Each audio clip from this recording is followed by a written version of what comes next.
Welcome back. How's it going? My name is Simon, and today we will be talking about such a vital, foundational topic. It is the topic of the rib cage, the spine, the breath, and really the center of the body. The purpose of the video you're watching is I want to really explain to you the concept of how to expand the breath and mobilize the rib cage and spine, and for you to understand why it's so important. If you've ever had a speech from a chiropractor about the importance of the spine and having space between the vertebra, you have a lot of nerves that go out between the vertebra to different organs. It's very important to have space there. What we're going to be doing today is going to be helping you create space actively from within, from tensions created in your own body that make it something that you're creating, which means it's going to last longer. It's not passive. A chiropractic adjustment, that's passive. It's not going to last very long. We're going to help you give that to yourself from within. So it's going to create space between the vertebra. That's very important. It's so important that the spine has mobility, especially the thoracic spine here. You got our spine right here. This blue, you got the cervical spine, thoracic spine, and the lumbar spine. The thoracic spine is designed to be very mobile. You should be able to flex, right? We've all seen old people stuck in flexion. You should be able to extend. Bodybuilders, power lifters, they are locked in extension because they're always doing the exercises that really strain the erector muscles. We should be able to side bend, okay? If you're athletic on the football field, soccer field, you are side bending mixed with rotation, where you are rotating. And again, a lot of this happens through the thoracic spine. There is flexion and extension and rotation that happens at the cervical spine, but not much. Really at the lumbar spine, there's almost no rotation, and and again, these two structures here, cervical and lumbar, they need to be more stable. And they can be stable when the thoracic spine is able to be mobile. But as the thoracic spine loses mobility, the cervical and lumbars have to pick up that slack, and they become more mobile, which causes pain in the hips anywhere else. So today we're going to be increasing the mobility in the thoracic spine so that this can do its job, this can do its job, and this is going to help with back pain, neck pain, all kinds of pain. So it's so important we do this type of work. What we're doing today is going to be like, you cannot get better physical therapy than this. Like, this is gold, okay? So super important. And what goes along with that is that as you start moving the spine in new ways, moving into ranges of motion that previously were unavailable to you, you will be opening up tissues that were previously unavailable to you. You have so many layers of tissue in the rib cage, the diaphragm, this inner core, the organs, so many. And when we're locked in flexion, a lot of tissue on the front here cannot slide because it just gets locked at a certain length, or extension, or if we're bent to one side. So when we want to move well through life, we need a lot of power and mobility through the thoracic spine and the rib cage. And to have that, we need the tissue around there to be hydrated, mobilized. When you see older people that are really stuck in a posture, they've gotten quite dry. Like their clay has gotten dry, turned to cement, and they're locked. And that's tissues. The bones are stuck like that, yes, but even more so, the fascia is just stuck like that. And so we're going to be mobilizing, hydrating, stretching areas you cannot stretch in a yoga class unless you're being very intentional with how you breathe and how you direct the force. So that's what we're getting into today. Who's this video going to be really good for? Bodybuilders who are very compressed because they're always bracing, right? Which is going to be in and of itself compress the spine, which is a healthy thing. You need to be able to compress the spine if you're lifting a couch. But when you're repeatedly compressing the spine with a very heavy barbell on your back, or if you're holding it and it's compressing your spine in a deadlift, over the time, that's going to compress. So this is going to be great for those people because this video is all about decompression. people who are further along in years and they just, you know, you live a life, and in today's culture, we just don't get the opportunity to move in ways we need to. So older people who are stiff, gonna be great for those people. People who sit a lot, drive a lot, and again, just do not get full range of motion. There are people out there that are athletic and they kind of just genetically and for whatever reason kind of take it take that athleticism with them through life more and more than the average person. But for people who just don't move a lot, we all have areas that are going to need to get stretched out. Who's this video not for? Yogis, people who've stretched a lot, people who are loosey-goosey, stretchy, tend to be more females that tend to be like that. Definitely, that's going to be, if you're loosey stretchy, you need more tension in your body. You don't need less. So people that are more on the tension, tight side, stiff side, going to be great for this. If you're really loosey-goosey, you need more tension will help you breathe. So anyways, before we get into the video, I'm going to tell you how the videos and exercises are laid out. You've got, we're going to go through them. I'm going to show you the seated options, standing options, and then laying on the ground options. For those of us who have a hard time getting on and off the ground, I want to give you the seated and standing first. Not all of these moves are going to be right for you. Some of them will feel great. Do them. Some of them you're not going to feel much, or they don't feel good. Do not do them. That's why you need to go through the whole video, try them all out, see where you are. It's going to help if you know going into this where you are. If you are stuck in flexion, it is going to be really helpful to do the extension exercises first, then the rotation and side bending. If you are stuck in extension, it's going to be really helpful to start coming into flexion and stretching those back muscles out before you go into rotation and side bending. Really, whichever way you're limited in the most, getting that first will help the others go along with it. So you'll feel that as you go.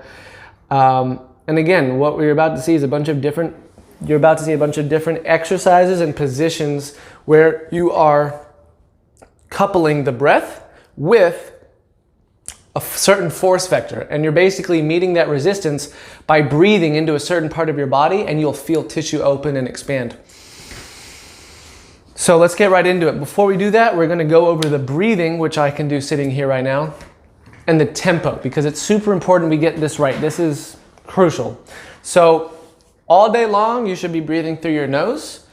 High intensity, you basically should be breathing through your nose unless you are doing full level exertion, right? Correct. However, for this exercise, you're going to breathe through the mouth. The reason I think it's better to breathe through the mouth for this exercise is because there's a pathway. Typically, the brain associates breathing through the mouth with being out of breath. And so by breathing through the mouth, we're going to automatically have an easier connection with our brain to the muscles that really expand the ribs. And so we're going to breathe through the mouth. The tempo is, it really helps to make a hissing sound, breathing out and breathing in through a tiny straw, but the hissing sound makes that automatic. So if you do this,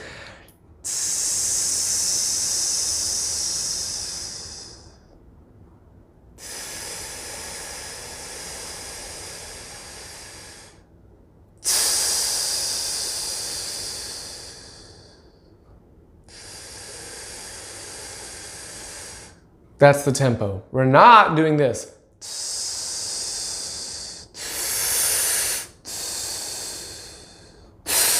Some people will, if they don't have a good CO2 tolerance, they can't hold their breath very long, they'll breathe out, and then there's this huge spike. We don't want a spike. We want slow, rhythmic tempo. So we're going to be in positions, and that's how you're going to breathe.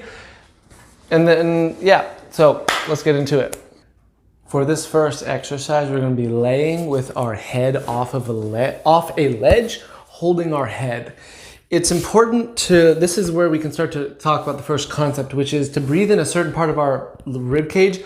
We need another part of our torso to contract and have tension, and that helps us send the breath somewhere. So in this instance, we're going to be keeping the six-pack engaged and trying to breathe in and out of the front of our chest, having the sternum bone rise and fall with the breath as much as possible.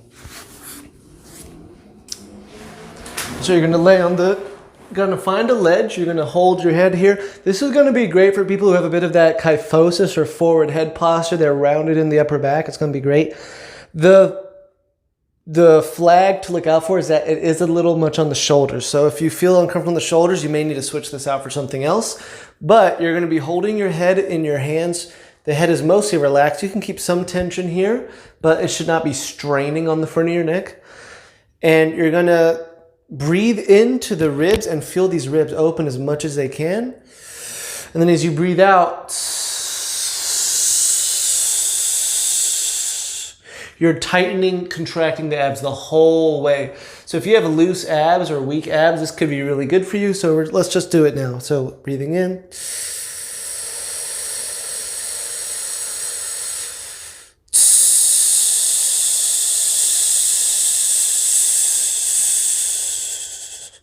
You can come into a bit of a sit-up if you want on the exhale.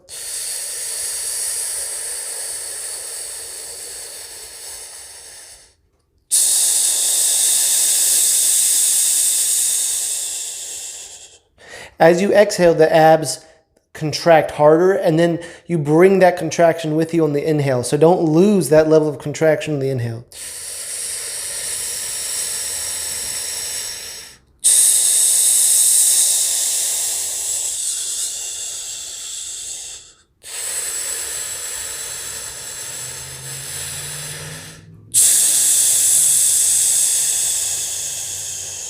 Like I said, if you want, you can do a few coming into a sit-up.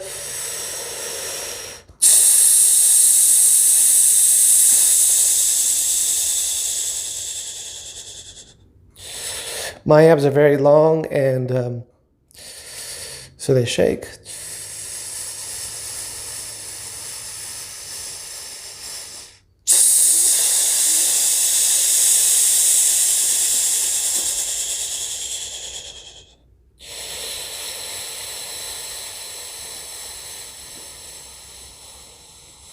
Every time you lean back, you're just getting more range in that thoracic spine.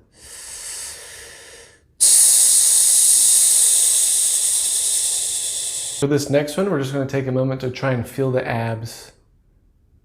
And the abs engage on the exhale, and still breathing into the front here on the inhale, now that we've warmed up on the table. So let's go here.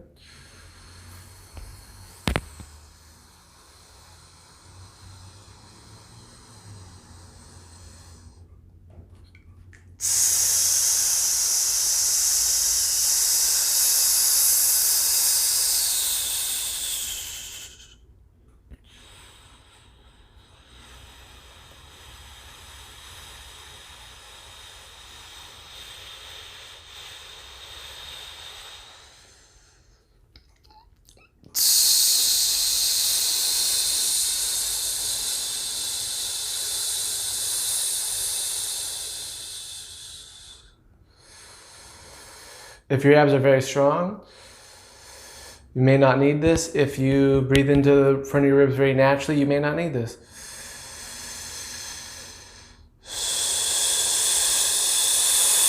If this feels really good, pause the video, rep it out. This is now going to be for the side of the body. And we're going to, it's nice to be able to have we're going to stretch this side first. It's nice to be able to press into something here. You're just going to reach.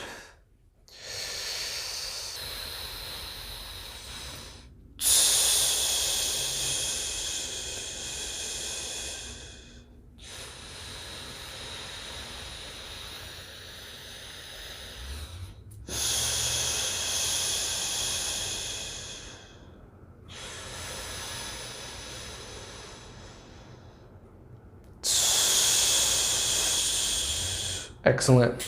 Now the thing is, more people are right-handed than left-handed, and people do tend to be able to breathe into the right rib cage more than the left.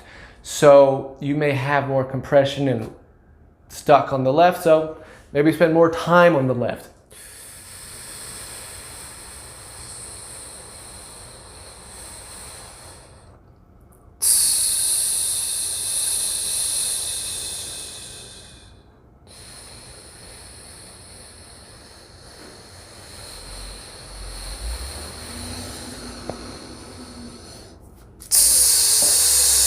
As I breathe out. I can fully compress.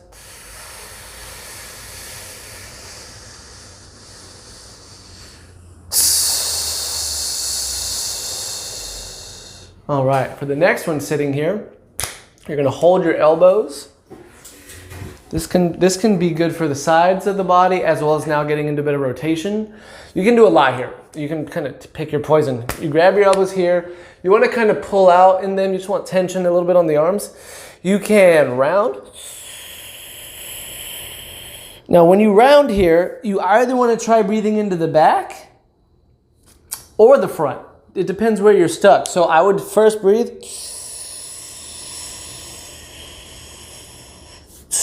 Trying to breathe in the back. This is going to be really good if you're a bodybuilder who does a lot of this, a lot of pinching, right? It's not good to pinch. This is going to be great for that. You're breathing forward. You can even reach those shoulders forward, elbows forward. You can bend to the side. We kind of just did that though. You can rotate. So mixed with a little bit of flexion I think is nice. So you're bringing it forward. Kind of falling. As I'm falling to the right, I'm bending forward and lifting up.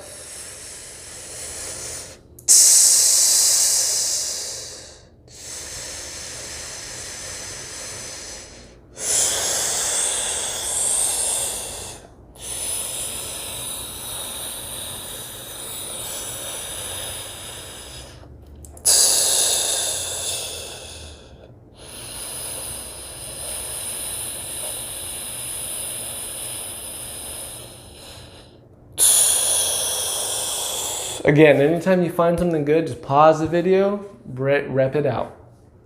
This will be another one for flexion and extension. You're going to breathe in and round. Breathe out, pressing your hands and your knees.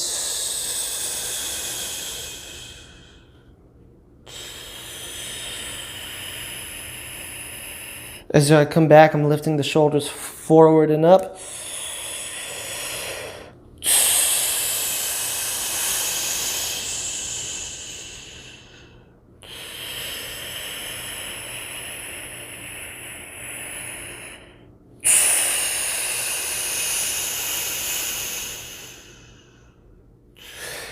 You can do it the other way. You can breathe in coming up.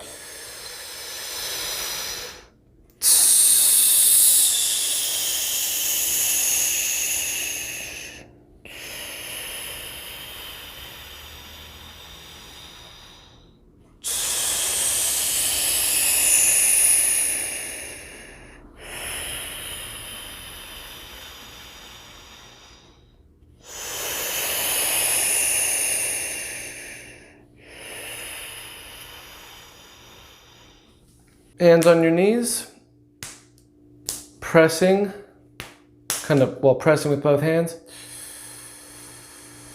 This will put a little bit on the shoulders. Hopefully, if they don't feel good, don't do it. This is just going to help you rotate. If you had a bar, you could do this.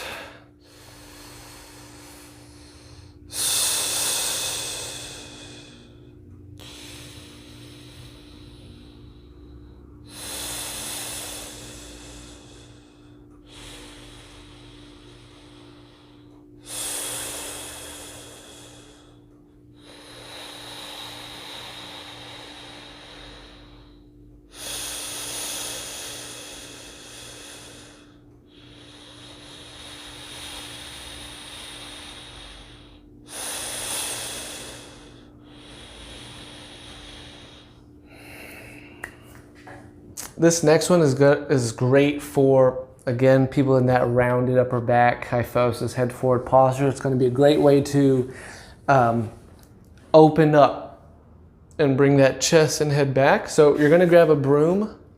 You're going to hold it palm up, shoulder width apart like this, like you're doing bicep curls. Hold it here. You're going to bring your elbows up to a ledge or a bed, whatever, a ledge, bed, altar. I don't judge. Okay, and then resting your head here. What you're gonna do is you're gonna breathe in, and then on the exhale, you're gonna you wanna make sure your butt is down to your heels, because what you don't want is excessive rounding in the lower back. You might have a little bit, but you don't want it to all go there. We want to make sure the movement goes to our thoracic spine, not our lumbar spine. So here's the movement, breathing in.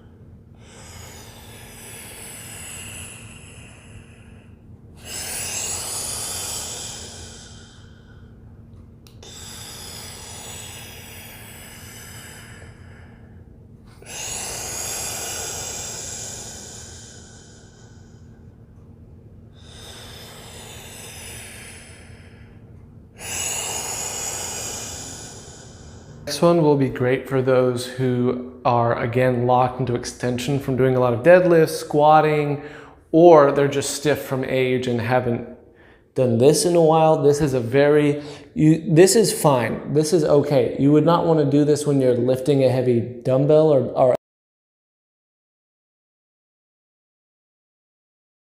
a heavy barbell. But then again, lifting a heavy barbell does not really replicate functional movement anyways, and that's another video. But for this exercise, you need to have some level of activation and recruitment in the hamstrings. What you're gonna do is come down. Hands on the knees is the training wheels version. You can do it without hands on the knees if you feel stable here, but most of you probably want hands on the knees. The first thing is you gotta feel your hamstrings. If your hamstrings are really long, you may need to come like all the way down here. But you wanna feel those hamstrings, and you wanna not feel the lower back too much at all, really, but you may have to feel it a little bit, unfortunately, where you are. If you don't know what you're doing, you may feel it here. The point is, though, once you feel those hamstrings, you need to try to use the hamstrings to start tucking your pelvis. Now, for some of you, you may not feel like hamstrings do that, but if you can just go from here to here, where you start tucking your pelvis and actually lengthening this lower back, then you will get a nice stretch here. And as long as it does not feel uncomfortable, you can hang out in this position where you're stretching your lower back. Your arms, it would be best if you could just bring them here. That's going to add more weight. Here, they're not adding more weight. If you want to increase the stretch, you can bring them here, but you're just hanging out here and breathing. Relax the neck. Don't be up here too much. Just tuck the chin, let it fall.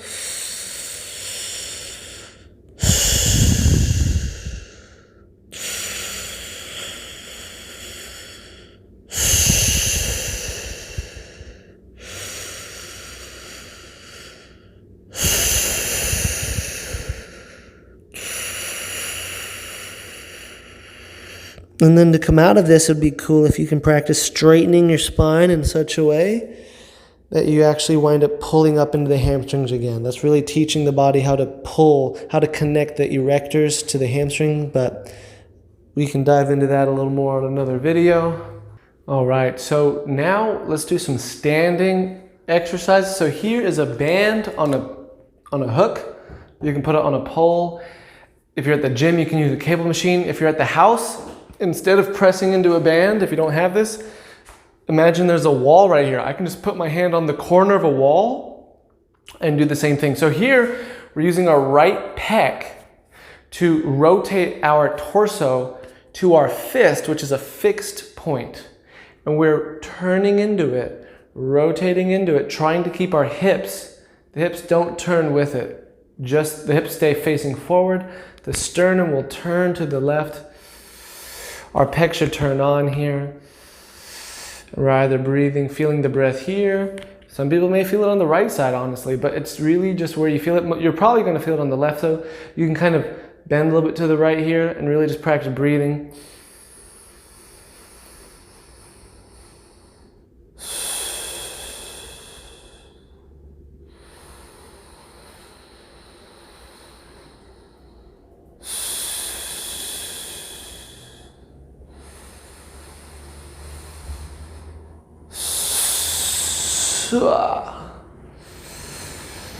And this is what it gets you ready to do. Some fun movements, but you can't be doing that till your rib cage is mobile. So here we go. Boom. Breathing here.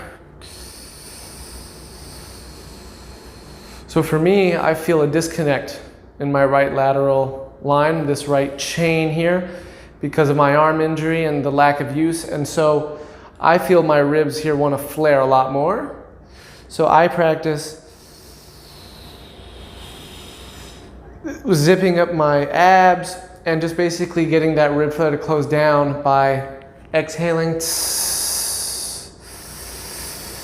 and breathing in here. So again, we're just breathing.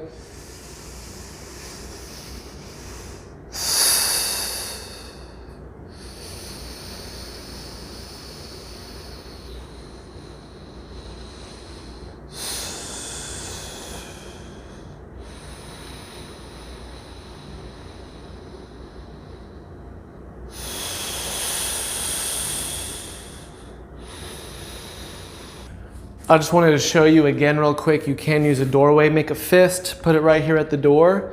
And again, you just kind of let your weight rock forward, rotate.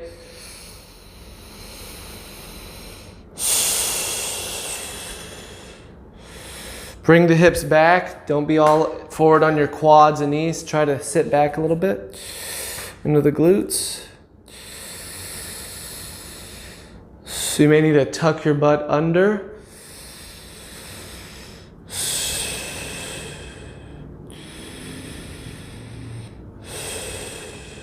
Excellent, and then you would just do the other side. You can also use this, instead of pressing with the pec to rotate, you can pull with the lat to rotate. So you'll grab here, hips are facing forward, the hips don't move. We're gonna have the rib cage rotate. So I'm gonna pull with my left arm to help me rotate to the right. I'm gonna look at my pelvis and make sure that my pelvis has not turned with me. And I'm just gonna breathe here.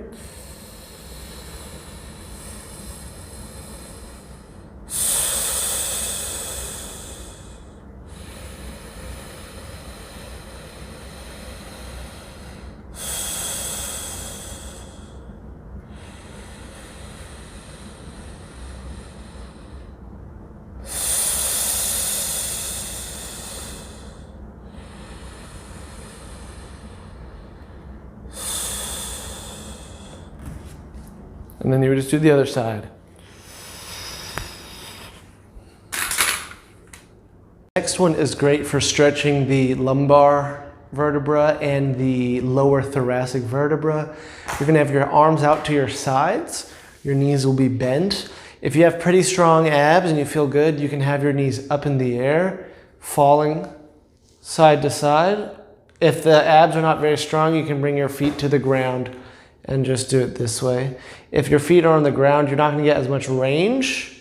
You'll get a lot more range if your feet are up here. So you can even practice see which one feels better. I recommend, if possible, bringing your knees to your chest. If that's a big struggle, then this may not be the one for you, but you're bringing your knees to your chest. You're gonna fall over. Breathe. You might get a stretch in the pecs. Breath here. Then you'll press through this hand, and if you have weight, well, you'll press through this hand. And bring your legs over here and breathe here.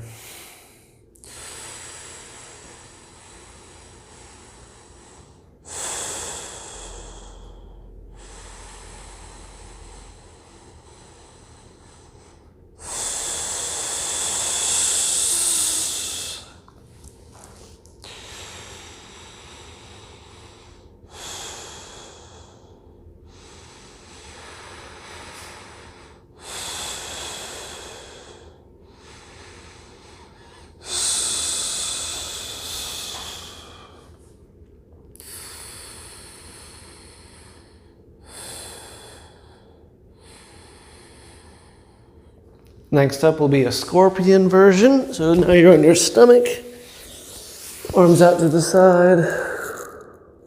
You're breathing your leg.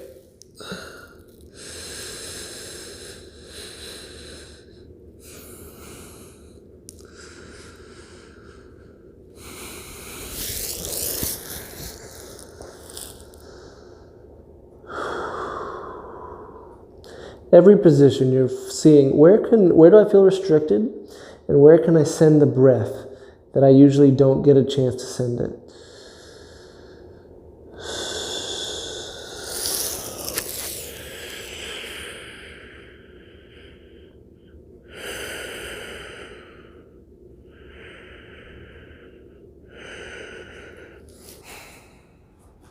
Well, I hope you found some nice, luxurious stretching during that video. I hope you got the felt sense of what it's like to breathe into some of those deep rib tissues, and that you found new tissues that you don't usually access. I hope you could feel that. And what does that mean, new tissues and accessing it? Basically stretching deep in different parts of your rib cage.